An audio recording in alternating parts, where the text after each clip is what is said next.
right, so in the next we will discuss about the tuberal region. Okay, it is also a part of the hypothalamus. Okay, a region in the hypothalamus basically. अब ये जो आपके पास tuberal region है, you must remember one thing. Okay, let me draw a very beautiful nucleus here. This is the nucleus. Okay, and now these nucleuses, okay, basically very happy nucleus. Fine, ये देख रहे हो आप, this nucleus is very happy nucleus. What is the reason behind? First of all, you need to understand कि ये जो nucleus है ना आपके पास, the name of these nucleus is ventromedial nucleus. I will show you in the book also. Okay, these all names are written in the book also. तो ये जो आपके पास nucleus है, this is ventromedial nucleus. Fine. अब ये जो ventromedial nucleus है ना आपके पास, what is the function of this ventromedial nucleus? Okay, the function of this ventromedial nucleus is satiety. Okay, satiety and happiness. Okay, satiety and happiness. Fine, right? तो जब आप ज़्यादा खाना खाते हो तो आपका कौन सा वाला न्यूक्लियस एक्टिवेट होता है हाइपोथैलेमस के अंदर? Ventromedial nucleus, right, which is related with the सेटाइटी and happiness. जब आप खाना खाते हो जाहिर सी बात है, एक तो आपको सेटाइटी फील होता है. सेटाइटी मतलब आपको ज़्यादा भूख नहीं लगती है, उसके अलावा हैप्पीनेस, आप खुश होते हो. फाइन. इसी तरह से एक और न्यूक्लियस है हमारे पास यहाँ पे. Okay, that is the dorsomedial nucleus. Fine, dorsomedial nucleus. Fine, can you see this nucleus? This is very angry nucleus, right? And this nucleus is called as the dorsomedial nucleus. Fine. Now this dorsomedial nucleus is not, attached with the satiety and happiness center.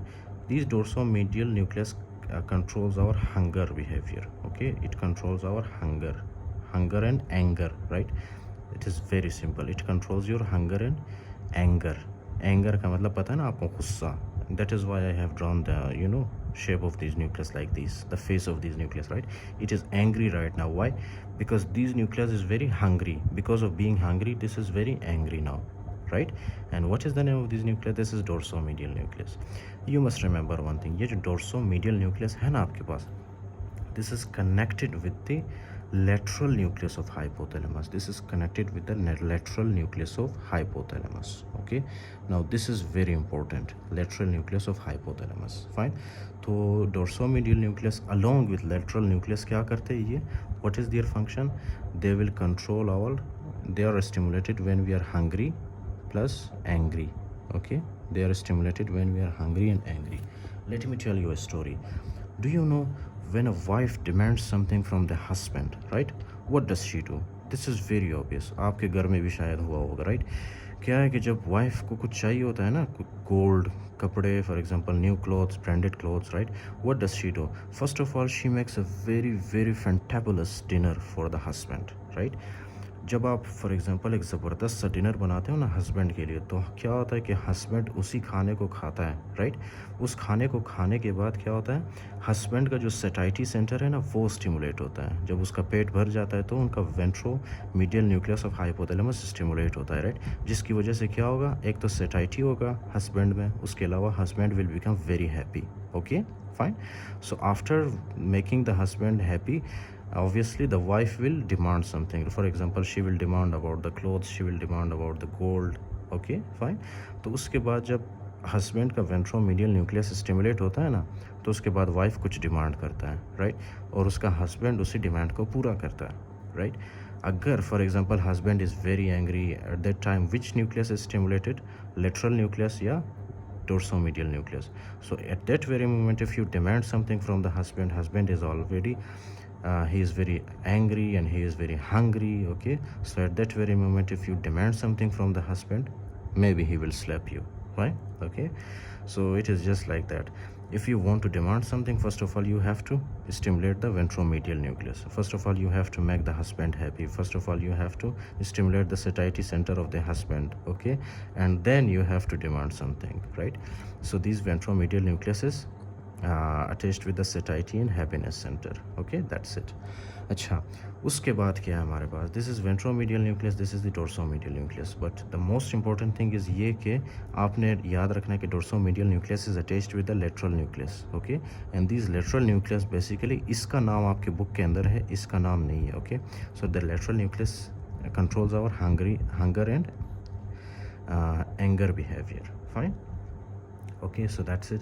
अब उसके बाद ये जो आपके पास tuberal reason है, इसके अंदर एक और आर्क्वेट न्यूक्लियस होता है, इस तरह से आर्क की तरह है उसका शक्ल, राइट।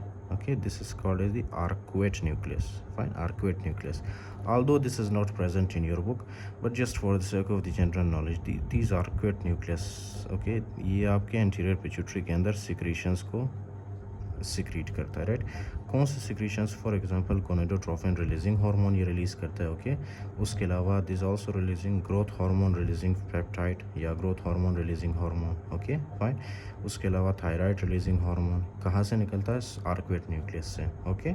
उसके अलावा कोर्टिकोट्रोफिन रिलीजिंग हार्मोन है हमारे पास, right. Prolactin secretion, prolactin releasing hormone, okay, prolactin releasing hormone. ये सारा कौन हमारे पास जो रिलीज़ करता है, कौन रिलीज़ करता है इन मेजर हार्मोन्स को? Arcuate nucleus, right. कुछ हमारे पास जो फॉर एग्जांपल ये एंटीरियर न्यूक्लियस, पेरावेंट्रिकुलर न्यूक्लियस ये भी रिलीज़ करते हैं, जैसे कि ये हमारे पास supra preoptic nucleus, right. These also releases gonadotrophin releasing hormone, okay. But some concentration of gonadotrophin releasing hormone is also released by arcuate nucleus. Now this is something very obvious. Gonadotrophin releasing hormone anterior pituitary से क्या release करवाता है? FSH and LH, right? Okay, इसी तरह growth hormone releasing hormone क्या करता है? ये एंटीरियर पिट्यूटरी से क्या रिलीज़ करवाता है? Growth hormone, okay, which is also called as somatotropin. उसके अलावा thyroid releasing hormone anterior pituitary से क्या रिलीज़ करवाता है? Thyroid stimulating hormone, right. Corticotrophin releasing hormone क्या रिलीज़ करवाता है? Corticotrophin releasing hormone anterior pituitary से क्या रिलीज़ करवाता है? Adrenocorticotrophic hormone, okay. Prolactin releasing hormone क्या रिलीज़ करवाता है? Prolactin from the anterior pituitary, fine. So I explain this lecture in very detail, okay, in the endocrinology, you can visit there. अच्छा, तो ये आ गया आपके पास, okay fine. Do you remember मैंने आपको बताया था कि what is this nucleus? This is the anterior nucleus. इसका काम क्या है कि जब टेम्परेचर ज़्यादा होता है तो वो उसको नॉर्मलाइज करता है, उसको नीचे की तरफ ले आता है, फाइन। अभी इसी तरह हमारे पास क्या है, एक और यहाँ पे न्यूक्लियस है which is called is the in the mammillary region, right. In the mammillary region we have a nucleus which is called as the posterior nucleus, fine, posterior nucleus, okay। अब posterior nucleus का काम क्या है? देख रहे हो आप, ये सारा जो है ना स्वेटिंग हो रहा है इस न्यूक्लियस में, राइट। स्वेटिंग किस लिए हो रहा है? क्योंकि ये क्या करता है, जब टेम्परेचर बहुत ज़्यादा ये टेम्परेचर को बढ़ाता है, ओके। जब टेम्परेचर कम होता है आपकी बॉडी के अंदर, for example less than 37 degree centigrade, less than 35 degree centigrade, तो ये क्या करता है? ये टेम्परेचर को वापस ऊपर की तरफ लेके जाता है, okay. In other words you can say it will increase the temperature and bring the temperature to the normal position, okay, to the normal level, fine. For example जब टेम्परेचर लेस दैन 35 होता है तो ये क्या करता है? Temperature को फिर से इक्वल टू 37 डिग्री सेंटीग्रेड करता है, fine. So this is the function of the posterior nucleus of the hypothalamus, posterior nucleus, this is called as posterior nucleus. Posterior nucleus temperature को बढ़ाता है, एंटीरियर न्यूक्लियस टेम्परेचर को कम करता है जब ज़्यादा होता है, फाइन। सो बोथ दोनों का फंक्शन क्या है? टेम्परेचर को नॉर्मलाइज करना, understood, okay, right. So this is the function of the hypothalamus. Now we will do the rest of the things in the book, okay? Yes, so yeah, I hope this is finished now.